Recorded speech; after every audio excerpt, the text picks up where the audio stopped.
है ये नहीं, दो चीज़ें लाजमी है। एक तो प्रॉब्लम नया होना चाहिए और दूसरा सिग्निफिकेंट होना चाहिए। मतलब वो उसकी कोई वैल्यू हो, ये नहीं कि बस वो आपने प्रॉब्लम है क्या, उसकी कोई वैल्यू नहीं है, उसका फ़ायदा नहीं है उसका। तो वो प्रॉब्लम नया है या पुराना है ये भी आपको लिटरेचर से पता चलेगा। वो सिग्निफिकेंट है या नहीं है ये भी आपको लिटरेचर से पता चलेगा। अगर उस तरह के प्रॉब्लम लोग पहले सॉल्व करते रहे हैं तो इसका मतलब है कि वो सिग्निफिकेंट है जो लोग सॉल्व करते रहे हैं। और इसके बाद जो उसका सोल्यूशन ढूंढना है उस किस्म के प्रॉब्लम के लिए कैसे सॉल्यूशंस लोग आमतौर पे देते हैं तो ये भी आपको लिटरेचर से पता चलेगा।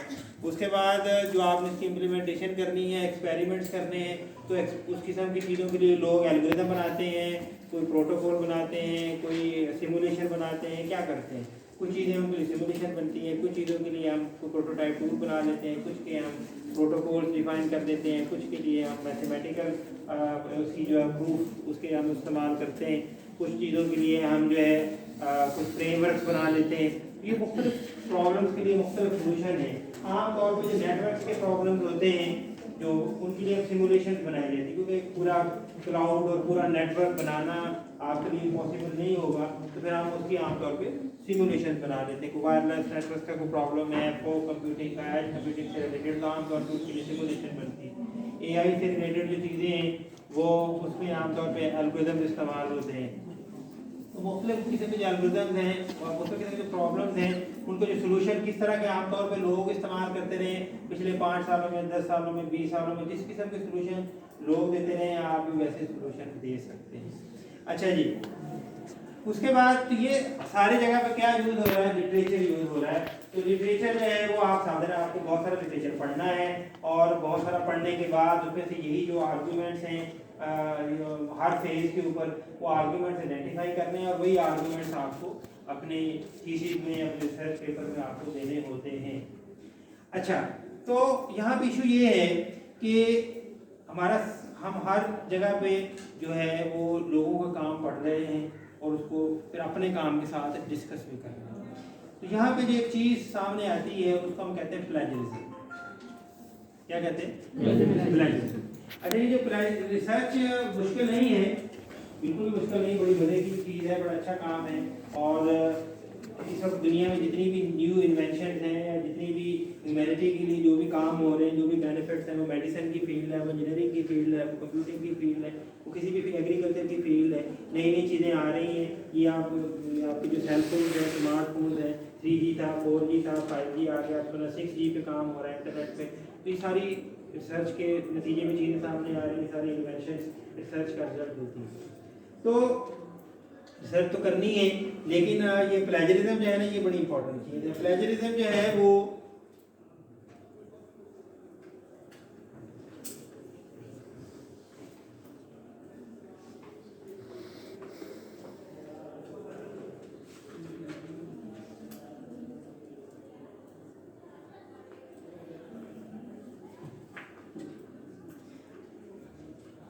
अब होता क्या है कि हमने पहले बात की कि हमने जो सारे ये जो मैंने फेजेस बताई आपको, प्रॉब्लम डेफिनेशन से लेके प्रॉब्लम सॉल्यूशन तक और उसके बाद उसकी इम्प्लीमेंटेशन और उसके एंड पे एवल्यूशन आखिरी फेज होता है जिसमें रिजल्ट्स आते हैं हमारे पास। अच्छा, वो जो रिजल्ट्स आते हैं ना, फिर वो आपके रिजल्ट्स आपने ये साबित करना होता है कि आपके रिजल्ट्स अच्छे हैं पहले वाले कामों से। तो फिर आपने रिजल्ट्स आप जो पहले वाले काम है, को 2 साल पहले काम हुआ, को 6 साल पहले, को 8 साल पहले, फिर आप उससे कंपेयर करते हैं। आप बताते हैं कि 2011 में काम हुआ तो उसके रिजल्ट 65% थे, फिर 2016 में काम हुआ उसके रिजल्ट जो 71% थे, और फिर 2018 में काम हुआ उसके रिजल्ट 76% थे, मेरे 78% हैं। तो ये 2016 के, 2017 के, 2012 के रिजल्ट कहाँ से पता चलेंगे आपको? तो भी लिटरेचर से।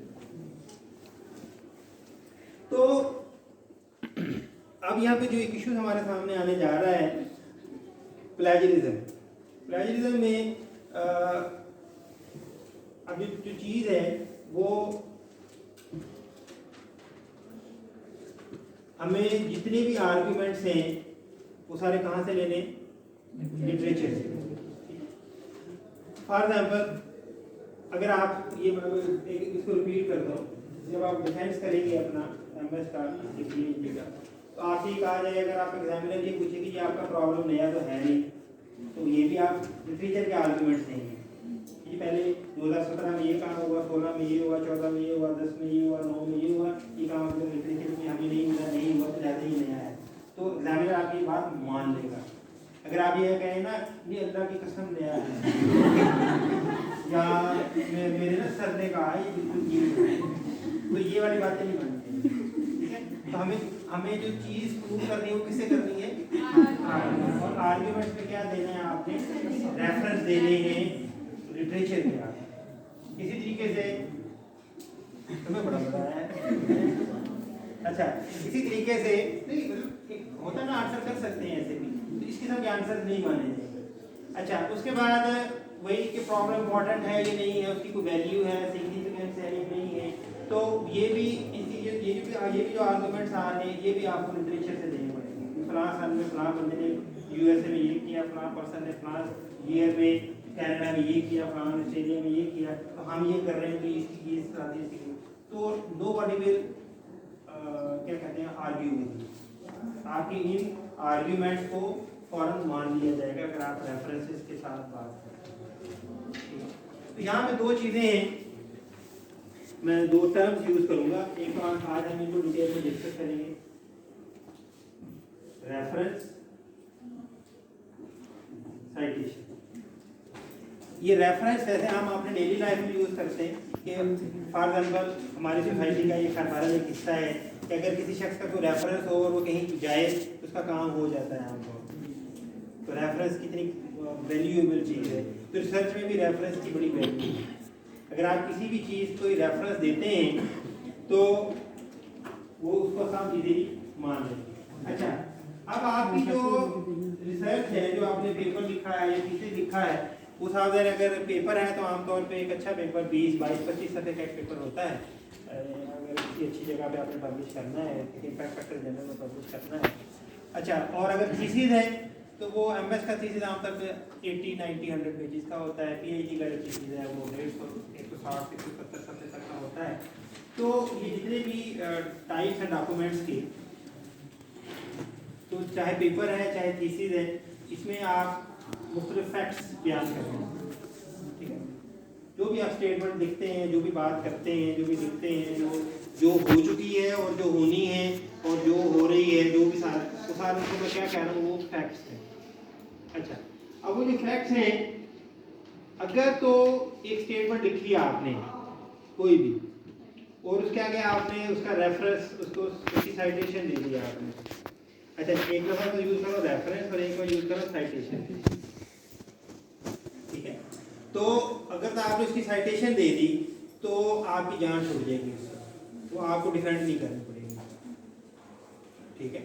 तो क्यों आपने उसमें साइटेशन दे दी कि जी जो है वो फिलिप ने 2012 में ये काम किया था। अब फिलिप जाने और उसका काम जाने ये आपकी जिम्मेदारी नहीं है, लेकिन अगर आपने उस स्टेटमेंट के आगे साइटेशन नहीं दी है तो फिर आपको प्रूव करनी पड़ेगी। जो फैक्ट्स आप लिखेंगे या तो आप उसकी कोई साइटेशन दें, साइटेशन किसकी होती है, रेफरेंस की, या फिर आप उसको खुद प्रूव करें। फॉर एग्जाम्पल आप ये कहें कि जो सूरज मगरब से निकलता है,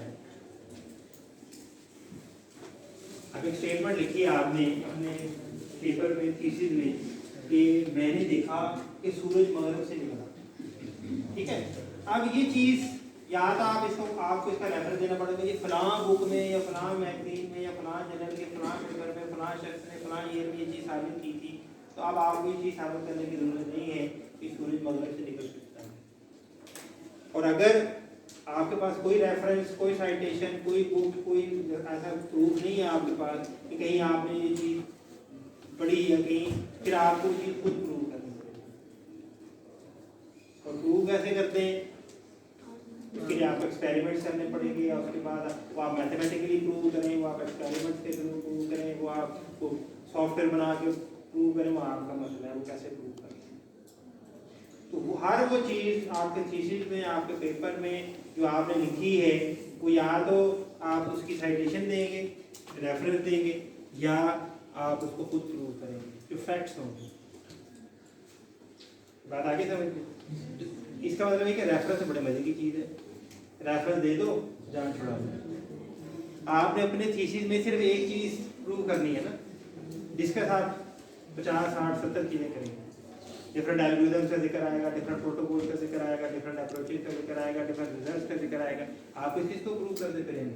आप तो एक चीज़ प्रूव करनी होती है थीसिस में, ठीक है।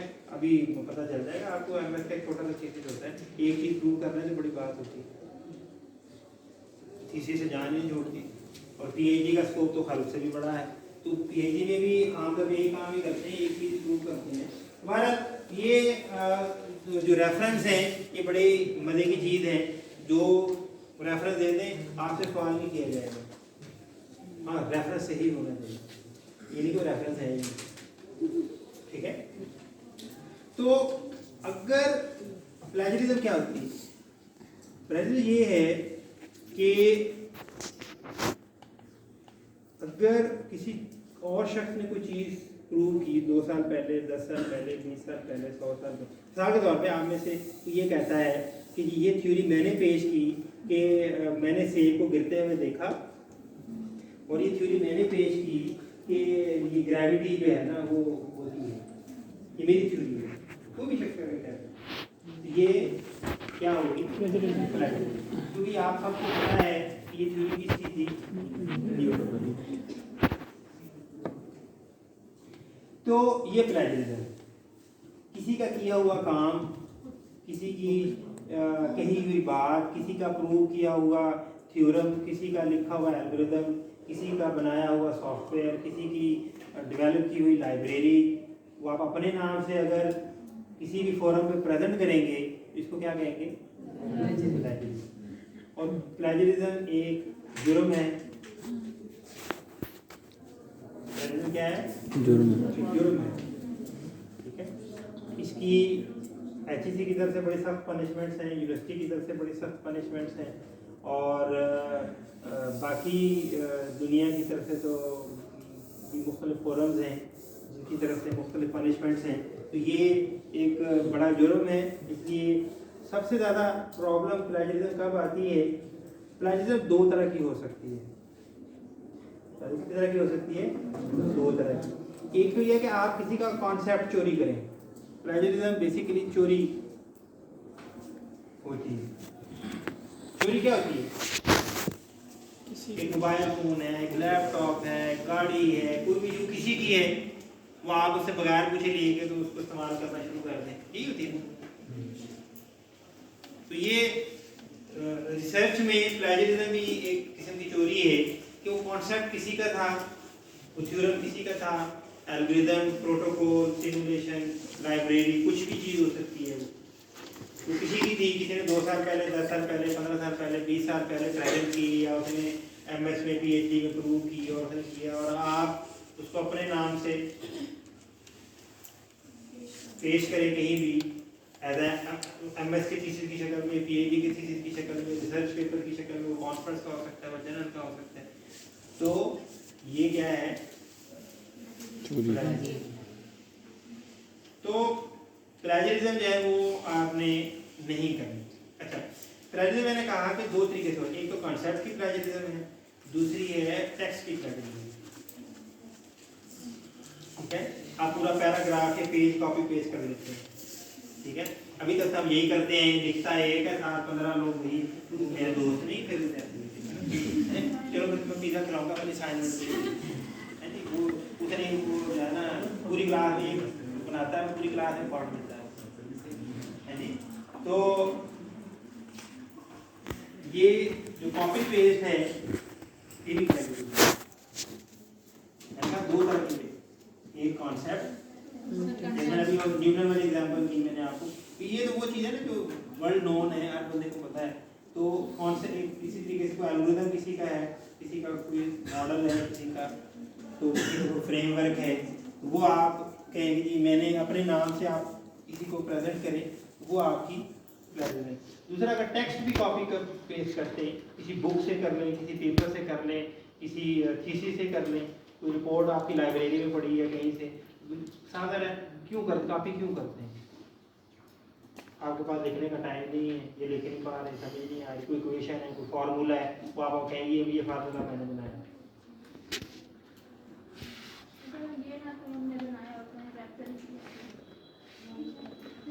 वो तो मैं पहले कह रहा हूँ, अगर आप रेफरेंस दे दें फिर तो मसला खत्म हो गया।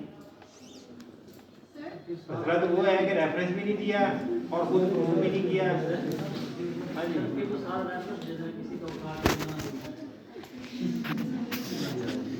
हाँ हाँ, अच्छा सवाल किया आपने, पूछे क्या कहा आपने। देखें तो यहाँ पे ना, अच्छा अब ये देखें कि मतलब सूरत हाल कुछ ऐसी है कि उगल भी नहीं सकते, निगल भी नहीं सकते, ठीक है। मतलब अब ये जो रिसर्च करनी है वो किस तरह करनी है, सारा अब हर चीज़ का हमें डाटा कहाँ से मिलना है, लिटरेचर से। अच्छा, अब लेकिन अब जब किसी की बात हम इस्तेमाल कर रहे हैं तो प्रेजुडिज्म का भी डर है, तो उसमें फिर एक ना बड़ा दरमियान का एक रास्ता है, वो हमें लेना पड़ता है, और वो उसमें हमें बचाता कौन है, रेफरेंसेस और साइटेशन। आपने कभी रिसर्च पेपर देखा? देखा रिसर्च पेपर? आप में से कितने लोग हैं जिन्होंने कभी रिसर्च पेपर नहीं देखा? हाथ खड़ा करें। सबने देखा है इसका मतलब? अच्छा, वैसे देखा नहीं होगा, अब हाथ इतने स्कॉलर आप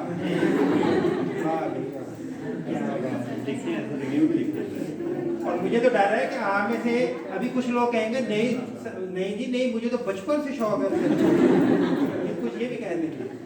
चले खैर, अगर आप सब लोगों ने रिसर्च पेपर देखा है तो बड़ी अच्छी बात है। रिसर्च पेपर की एग्जांपल इसलिए दे रहा हूँ कि इधर छोटा डॉक्यूमेंट होता है, इसी तरह बड़ा डॉक्यूमेंट होता है। कॉन्फ्रेंस पेपर आमतौर पर छोटे होते हैं, 6, 5, 6, 7, 8, 10 पेज का होता है। जनरल पेपर थोड़ा बड़ा होता है, 15 से 25 पेज आमतौर पर होते हैं। तो उसका जो आखिरी सेक्शन होता है ना, वो होता है रेफरेंसेस का।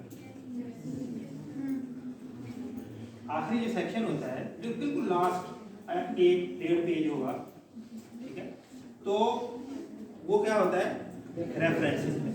उसमें 10, 12, 15, 20, 25, 30, 40 तक आमतौर पे रेफरेंसेस। जितना पेपर बड़ा होता है उसके रेफरेंस भी इतने ज़्यादा होते हैं, तो वो नंबरिंग लगी हुई होती है 1-1, 2-2 में। अच्छा, और वो जो रेफरेंस होता है, जो रेफरेंस एक रेफरेंस होता है, उसमें आमतौर पे क्या लिखा होता है, पहले ऑथर्स के नाम लिखे होते हैं, 3, 4, 5, 6 जितने भी ऑथर्स हैं उनके नाम लिखे होते हैं।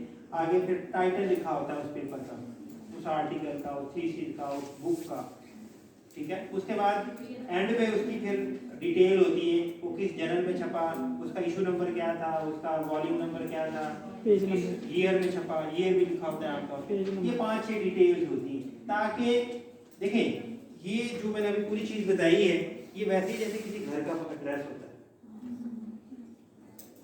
Mohammad Aslam 29 Model Town B, Bahawalpur, Pakistan, ठीक है। अगर इसमें मैं मॉडल टाउन निकाल दूं तो घर पहुंच जाएंगे आप, या 29 बी निकाल दूं तो घर पहुंच जाएंगे आप। तो ये भी ऐसे ही है कि वो बुक कौन सी है। अब फिर ये जो जर्नल होते हैं इनके वॉल्यूम्स होते हैं, हर महीने या हर 2 महीने बाद, 4 महीने बाद आता है, इस पर भी डिटेल में बात करते हैं।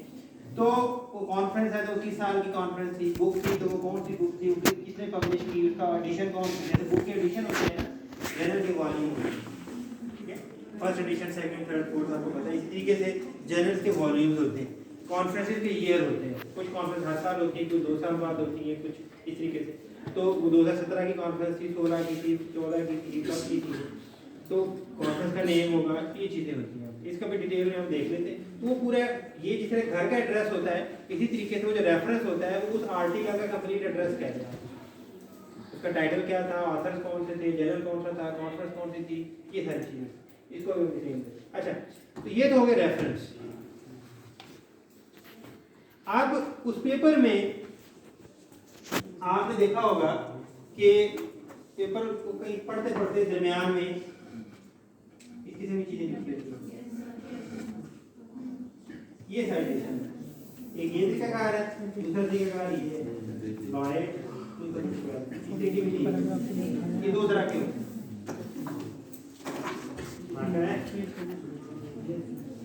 ये साइटेशन है, ये इन्हीं रेफरेंस की साइट, वो एंड में रेफरेंस किए हुए ये उसी की साइटेशन है। तो अब रेफरेंस और साइटेशन में फर्क समझ आ गया। देखिए अगर आप पेपर के जो दरमियान वाला इंट्रोडक्शन पढ़ रहे हैं या कुछ भी पहला दूसरा तीसरा पेज पढ़ रहे हैं, अगर पूरा पूरा रेफरेंस वहां पे लिखेंगे तो रेफरेंस 2 लाइनों का भी होता है, 3 लाइनों का भी होता है। तो वो तो एक तो पढ़ना मसला, दूसरा वो तो 5 सफ़े के 15 सफ़े बन जाएंगे, 20 सफ़े के, और अगर 20 सफ़े का वो तो 80 सफ़े का बन जाएगा। तो मतलब तो पूरा रेफरेंस फिर आप वहां पे कोट नहीं करते, उसका सिर्फ नंबर। ये वाला जो स्टाइल है ये IEEE का स्टाइल है। ये कौन सा स्टाइल है? IEEE। और ये वाला क्या, इसको कहते हैं APA। ये दो स्टाइल हैं साइटेशन के। ये है IEEE का और ये है APA। अच्छा तो अब रेफरेंस और साइटेशन का फर्क समझ आ गया। जो साइटेशन होती है उस रेफरेंस का छोटा पार्ट होता है। अच्छा पार्ट नंबर 3 लिखा है, तो रेफरेंस में जाएंगे, तीसरे नंबर पे जो रेफरेंस दिया है उसको डिटेल वहां से पढ़ सकते हैं। और इसी तरीके से ये वाला जो लॉयड है, ये जो होते हैं ये नंबरिंग होती है, ये अल्फाबेटिकली होते हैं। ये जो लॉयड है ये ABC होगा, और ये जो मतलब L इसके पीछे क्या होगा, JKL। तो J का आंसर आएंगे, फिर K के आंसर आएंगे, फिर जब L के आंसर आएंगे तो फिर उसमें ये लॉयड आएगा। और अगर हो सकता है A का नाम हो लेजर LA, तो LA से ऊपर आएगा क्योंकि ये LO है। ये ना अल्फाबेटिकली ऑर्डर होते हैं, APA अल्फाबेटिकली ऑर्डर होते हैं, IEEE न्यूमेरिकली ऑर्डर होते हैं, 1 2 3 4 5 6। साइटेशन छोटा पार्ट होता है, रेफरेंस पूरा पार्ट होता है। अच्छा तो अब इसमें करते क्या है, इसमें करते ये हैं कि आपने अपने पेपर में, अपने थीसिस में कितनी चीज़ें प्रूव करनी है। एक इसलिए कहा जाता है कि ज़्यादा चीज़ें लेने की जरूरत नहीं है, जितनी ज़्यादा चीज़ें लेंगे ना उतने ज़्यादा। अभी मैं आज एक बड़ी मजे की बात पढ़ रहा था। अभी मुझे किसी ने एक मैसेज भेजा, गुज्जर जो होते हैं, गुज्जर समझते हैं, ये ना गाय भैंसे पालते हैं, दूध का इनका कारोबार होता है। तो वो अभी ये जुमे से पहले की बात है, तो किसी शख्स ने पूछा कि जिंदगी क्या है, किसी गुज्जर से पूछा है जी। तो क्या हो गया, बातें करने के बाद चले जाओ यार। हाँ अच्छा, इससे पहले मैं समझता था कि गुज्जर जो है ना वो बस ऐसे ही होते हैं, लेकिन ये जो मैंने आज जब बात पढ़ी तो मुझे पता है गुज्जर तो बड़े पहुंचे हुए लोग होते हैं। खैर तो कौन है ये तो नाम का गुजर होगा ना, मैं वो नाम के गुजर है। अच्छा तो सुन तो नहीं। अच्छा वो जी उसने किसी ने पूछा उससे कि भाई जिंदगी क्या है, तो उसने कहा, गुजर ने कहा कि जिंदगी एक कट्टा है। आपको पता है कट्टा भैंस का बेटा होता है। तो उसने आगे कहा एक बांधो तो दूसरा खुल जाता है। मतलब ये है कि एक मुसीबत खत्म हो जाती है जिंदगी में, दूसरी शुरू हो जाती है, अभी दूसरी चल रही होती है, तीसरी शुरू हो जाती है। जिंदगी नाम ही मुश्किलात का है, तो बड़ी प्यारी बात है। एग्जैक्टली, बिल्कुल सही कहा। तो ये रूटीन लाइफ है, रूटीन हमारी ऐसी ही है। तो बड़ी मैंने कहा कि मुझे कितनी सारी बात कर सकते हैं। तो ये जो है ना, ये वाली जो मैडम ने बात की बिल्कुल सही की। तो जो आपने पेपर लिखना है, जो सर्च कर रहे हैं, MS की है, PhD की है, जो सर्च पेपर लिख रहे हैं, तो आपने उसमें सिर्फ एक ही कटा क्योंकि एक ही बांध लेना बड़ी बात है, ठीक है। और कोई मतलब आमतौर में मैंने देखा है कि जो स्टूडेंट्स प्रपोजल जमा कराते हैं MS की, PhD की, तो उसमें 2-2 3-3 चीज़ें आ रही होती हैं। ये नहीं होती, ये प्रूव कर दें, उसकी इतनी मुसीबतें हैं, तो 2-3 तो भाई बस फिर ना हो यार मन की है आप, ठीक है। तो अगर टाइम से कंप्लीट करनी है और अच्छी करनी है तो MS और PhD की मैं बात कर रहा हूँ, एक मतलब उसकी डेफिनेशन ये है कि उसको क्या कहना चाहिए, जो मजीद डिवाइड नहीं होता उसको क्या कहना चाहिए? डिस्क्रीट डिस्क्रीट नहीं, एक और भी इंग्लिश में लफ्ज़ मेरे आ नहीं रहा ज़हन में। एटॉमिक रूल पर इसका बड़ा सादा सा फार्मूला है कि आपका टॉपिक मज़ीद डिवाइड नहीं होना चाहिए। अगर आपका टॉपिक आपने देखा ना उसमें डिवाइड करें 3 हिस्से बन रहे हैं तो 3 में से एक ले लें, अगर उसमें 2 हिस्से बन रहे हैं तो 2 में से एक ले लें, एक छोड़ दें, एक ही करें बस। एक एमएस और पीएचडी का एक जो स्पेशली पीएचडी का एक पूर्व मैं बताता हूँ मैं आपको, ये भी मैंने कहीं डेफिनेशन पढ़ी इसकी। पीएचडी की डेफिनेशन ये एमएस तो खैर बहुत छोटी चीज़ है, पीएचडी जरा बड़ा स्कोप है इसकी बात है। पीएचडी का मैं पढ़ रहा था कि उसका बेसिक का क्या कहना चाहिए, कॉन्सेप्ट ये है कि PhD is a basic degree, कि मेरे बात जरा और सुनिएगा कि PhD is a basic degree to learn how to do research. मतलब उसने ये नहीं कहा कि पीएचडी में आपने कोई रॉकेट बनाना है या कोई एटम बम बनाना है या कोई बहुत ही बड़ी चीज बनानी है, आपने कुछ भी नहीं बनाना। पीएचडी क्या है? अपनी रिसर्च के साथ डिग्री है रिसर्च की। रिसर्च कैसे की जाए दैट्स। अगर आप पीएचडी में ये सीख लें कि रिसर्च कैसे की जाती है तो क्या हो गया, क्यों क्या कह रही है उसको आप खड़िए दे क्लास सर मैं नहीं बोलता आप बताएं क्या कह रही हैं आप। उसको छोड़ें, आप हमें भी बताएं ना, हमें भी बताएं उसको कि भी आप जो है ना वो भाषण दी जा रही हैं।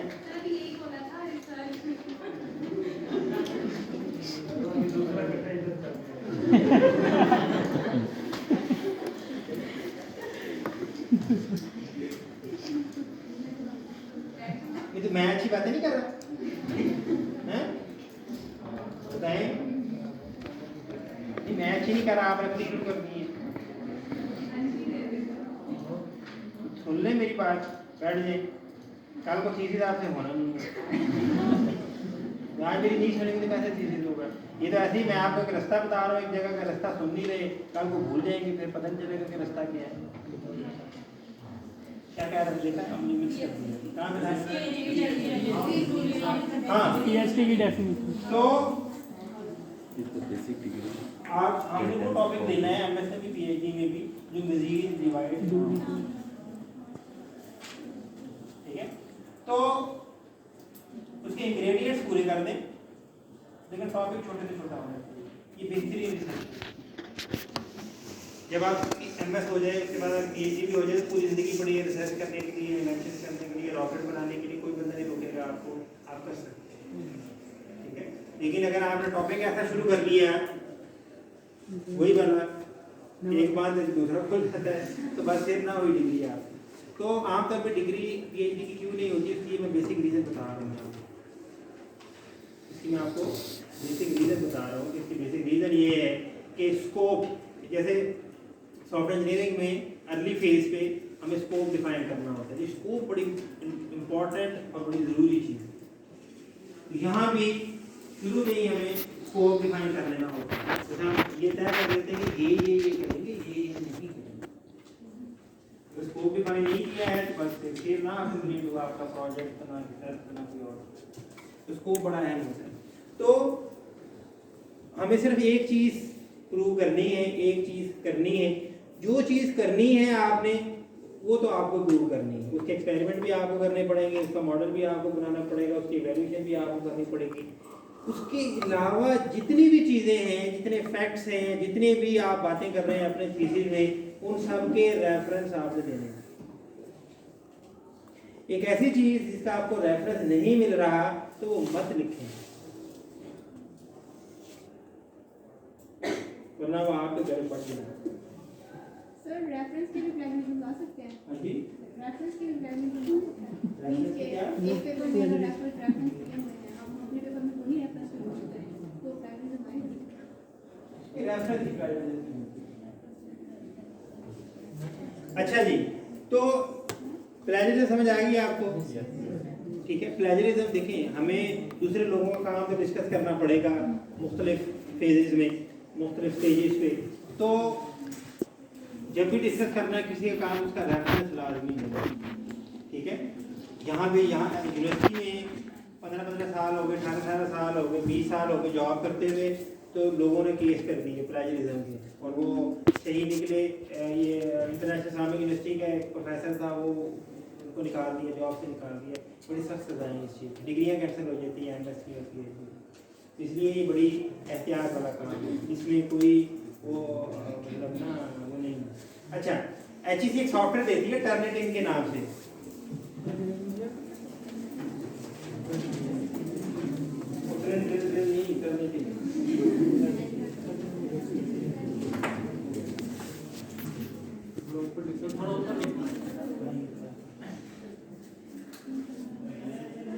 ये कैसा है?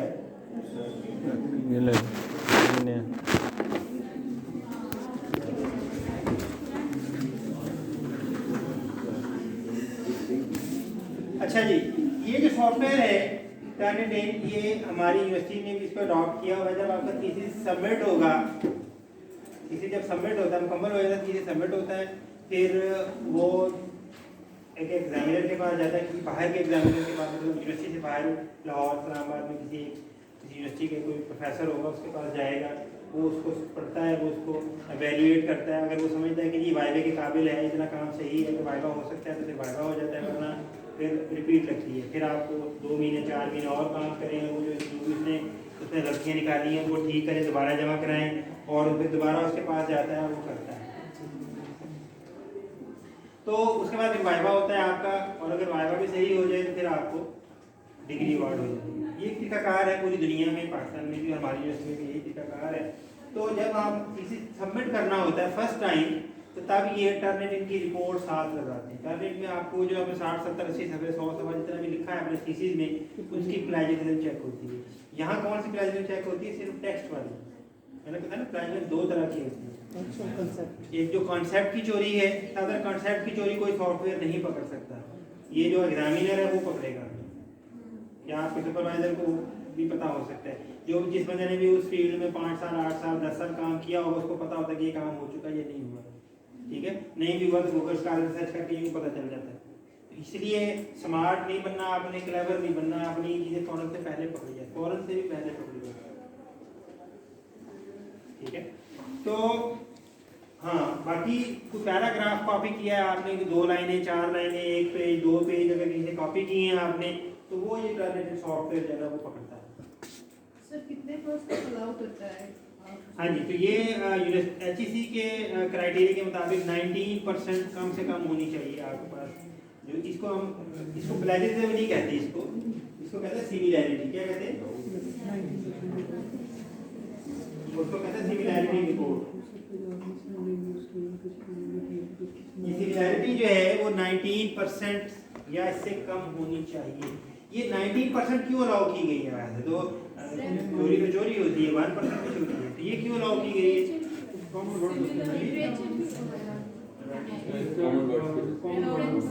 हाँ जी, टर्म्स होती हैं, जैसे इस्लामी यूनिवर्सिटी बहावलपुर है, the Islami university of Bahawalpur है, तो अगर यहाँ पे 5000 थीसिस लिखेंगे तो सब ये टर्म तो आई होगी, 2, 3, 4 दफ़ा तो आई होगी, पहले पेज में भी, दूसरे में भी, तीसरे में भी, आखिरी में भी, और भी दूसरी जगह।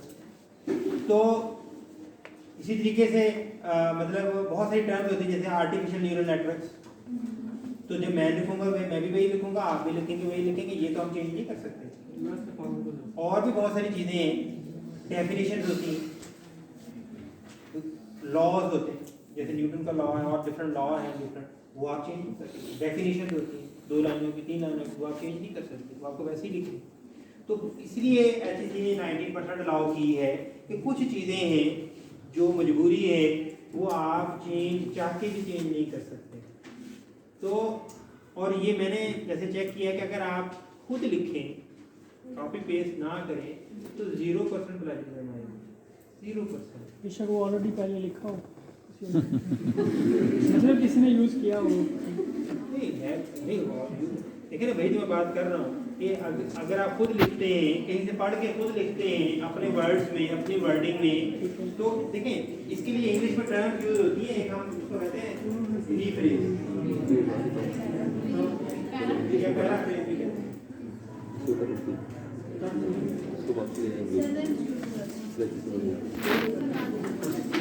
पहला फ्रेज है जब आप पहली दफा लिखते हैं, जब किसी को पढ़ा हुआ पढ़ के तो दोबारा लिखते हैं। रीफ्रेज, रीफ्रेज में क्या होता है, सेंस चेंज नहीं होती, वर्ड चेंज हो जाते हैं। ये इजाजत है आपको, ये इजाजत है। वो सॉफ्टवेयर था ही सुदूर सॉफ्टवेयर, आप सॉफ्टवेयर में आपको 1 सेकंड से पहले पकड़ के बताऊंगा ये आपने लिखा है सॉफ्टवेयर। वो सॉफ्टवेयर कौन से पहले पकड़ा जाता है, उसकी वजह क्या है? उसकी वजह ये है कि वो सॉफ्टवेयर आमतौर पर सिनोनिम समझते हैं, वो सिनोनिम्स को चेंज करता है और कुछ जो है ना ऐसी ऊटपटांग। अच्छा देखिए, हर वर्ड हर जगह यूज नहीं हो सकता। सेंस की बात करो, एक वर्ड की हमने पहले भी बात की है कि एक वर्ड की 2, 3, 4 सेंस हो सकती है, ठीक है।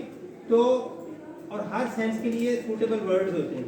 जब हम लिख रहे हैं, ठीक है, तो आप अगर आप लिख रहे हैं तो आपके पीछे आप जो लिख रहे हैं तो आपके पीछे कम से कम 15, 16, 17, 18 साल का एक्सपीरियंस है, जो पहली क्लास से आपको बताया गया है कि सेंटेंस कैसे बनता है, कौन सा वर्ड कहाँ सूट करता है, कहाँ सूट नहीं करता।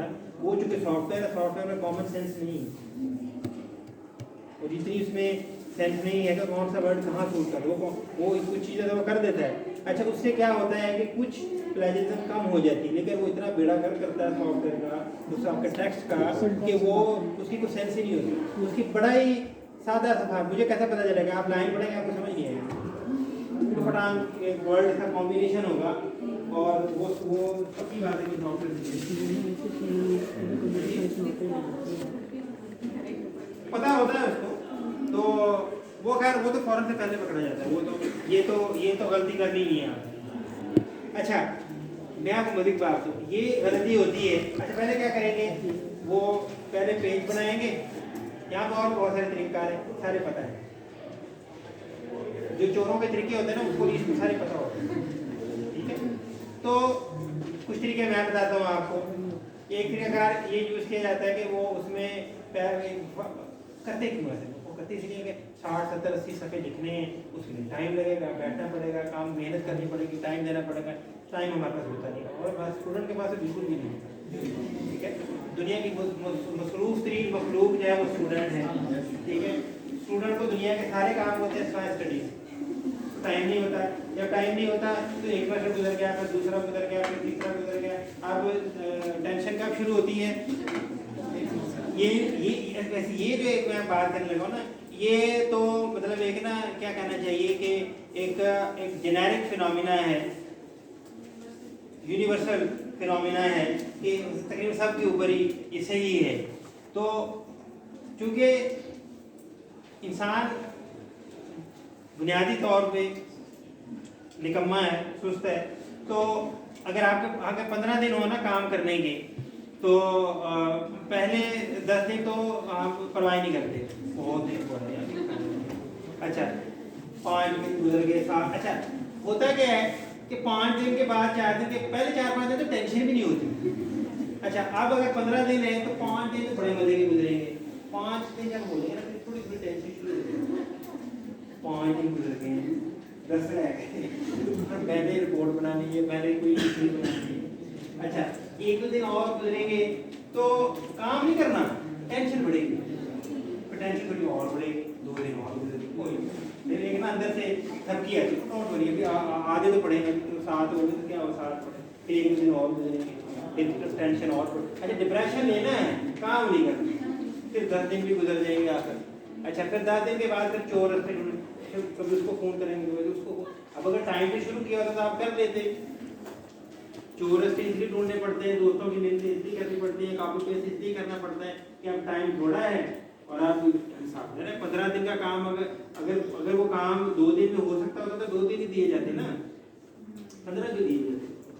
अच्छा, अब जब 15 दिन का काम 2 या 3 दिनों में करेंगे तो यही होगा, फिर एंड में फिर कॉपी पेस्ट करते हैं और इधर से पकड़ उधर से पकड़ कर करा, फिर वही जैसे वो बाजी ने बताया सॉफ्टवेयर उसका इस्तेमाल किया और ये किया और वो किया। अच्छा, इसमें इशू क्या होता है? इसमें इशू ये होता है, मेरे पास एक स्टूडेंट था चित्री यार, तो आमतौर स्टूडेंट हमारा स्टूडेंट ऐसे ही करता है। वैसे मैं आमतौर पर अपने स्टूडेंट को ऐसे करने नहीं देता, सारा में पूरा चीज़ देती है। तो आएंगे, साल पूरा गुजर गया, किसी दिन ना 10-15 दिन पहले आ जाएंगे और कहीं से 35-40 सफ़े पकड़ के आ जाएंगे, ये हमारा काम है। अच्छा, वो ऐसे ही, मैं तो खैर ऐसे नहीं, क्योंकि स्टूडेंट खुद कर नहीं सकता और ये पॉसिबल ही नहीं है। तो पहले दफ़ा रिसर्च कर रहे नहीं कर सकता। तो मैंने जब उसका डॉक्यूमेंट देखा तो कुछ 35-40 सफ़े थे, वही सॉफ्टवेयर जनरेटेड थे। मैं पढ़ूँ एक लाइन, मुझे समझ ना आए, दूसरी पढ़ूँ। मैंने 2-4 सफ़े फिर छोड़ के पढ़े, तो वही सारा मैंने तो ये कहा, मैंने कहा तुमने सॉफ्टवेयर से जनरेट किया, ना माने बेहतरीन नहीं, मैंने बड़ी तो खैर 10 मिनट की बहस के बाद वो मान गया कि हाँ मैंने सॉफ्टवेयर। तो ये तो हो नहीं सकता कि पता न चले, ठीक है।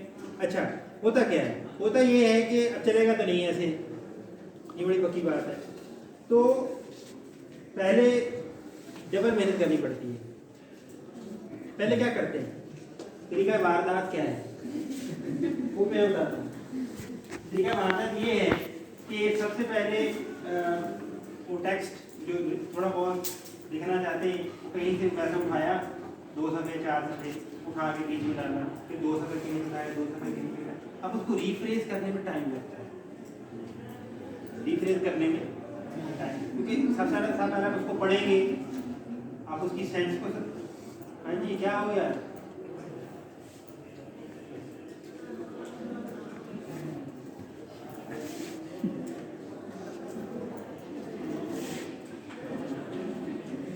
ये जो मैं आपको बातें बता रहा हूँ ना, ये मैंने 16 साल हो गए मुझे रिसर्च करते हुए।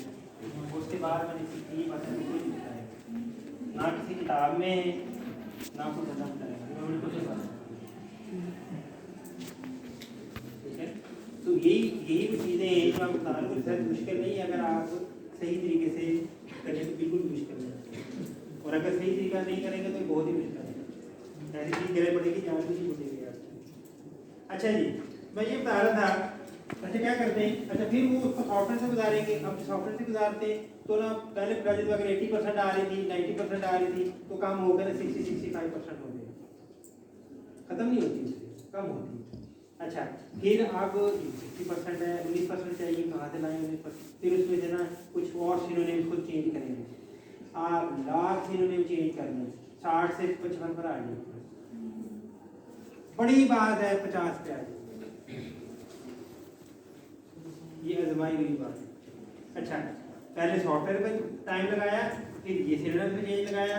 अच्छा, उसके बाद फिर नहीं हुई, फिर और वो पटांग करके करेंगे उसमें, फिर उसमें एक मतलब ये तरीकाकार बताते हैं आपको। तो ये जो बैठे हैं फोटो कॉपियर पे बैठे होते हैं यूनिवर्सिटी चौक पे, उनको बड़े अच्छे तरीके आते हैं। वो क्या करते हैं, वो ना वर्ड्स को ज्वाइन कर देंगे, अली इज माई फ्रेंड, तो आपने लिखा अली इज माई फ्रेंड ही होगा, अली इज जो स्पेसिस है ना, स्पेसिस की जगह वो उसमें कैरेक्टर डाल देंगे, कोई भी सिंबल का, उसको व्हाइट कलर का कर देंगे, वो नजर नहीं आएगा।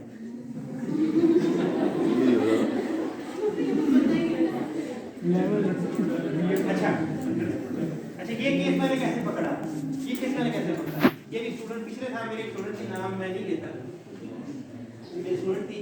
अच्छा, उसने ना वो भी ऐसे पहले आई नहीं, और बस ये कोई लिख लुक देते थे, वो 50 के 55 देते। अच्छा, अब फिर आगे रोना धोना शुरू कर देते हैं कि जमा करवा दें, फीस जमा नहीं करोगे तो फिर फीस पड़ जाती है, एक सेमेस्टर में एक दिन भी बोलो तो फीस पड़ जाएगी। अच्छा खैर, तो बहरहाल कोशिश होती है कि ना फीस पड़े किसी को, उन्होंने खुद कमाई होती लेनी जो उन्होंने अपने घर से ही होती है, तो नुकसान तो पेरेंट्स का होता है। हमारी कोशिश होती है कि किसी का नुकसान ना ही हो, वो जमा करवा रही हो। अच्छा, जमा नहीं कराया, उसकी पहले चेक कर ली थी। अच्छा, पहले मैं खुद चेक करता हूँ, तो पुराने खुद चेक करते हैं, पहले चेक की उसमें वो 11111 आ रहा था बीच में, कुछ व्हाइट कलर का लिखा था, वर्ड फाइल बोलो देखो उसमें कुछ नहीं दिखा रहा उसमें सारा। उसके बाद खैर उस मोहतरमा से मैंने दिखाया, उसको मानना पड़ा जी सामने तो उसने कहा जी मैंने तो दिया था उधर यूनिवर्सिटी चौक पे बंदे को, उसने मुझसे 10,000 रुपया लिया है और उसने कहा जी मैं तुम्हारा VIP से तैयार कर दूंगा। मैंने कहा ये लो, ये VIP हो गया, ठीक है। अच्छा अब मैंने कहा भाई ये तो जमा नहीं हो सकता, मेरे ख्याल उसको सारी मेहनत दोबारा करनी पड़ी और सारा पैसे लग जाए हुए और फिर चीज़ें लगनी पड़ी उसको। ये चीज़ें मैं आपको पहले बता रहा हूँ।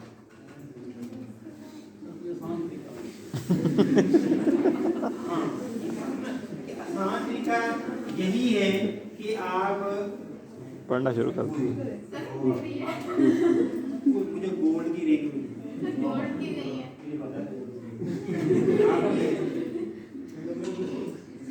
अच्छा तो इसका तरीका का एक ही है, मैं आपको पहले बजाय इसके कि आप एक करें दूसरी करें तीसरी करें, टाइम उतने ज़ाया करने के बाद, पैसे ज़ाया करने के बाद, दलील वक़ार होने के बाद, तो पहले इससे कम टाइम लगेगा आपका। मैं सच बता रहा हूं। रीफ्रेज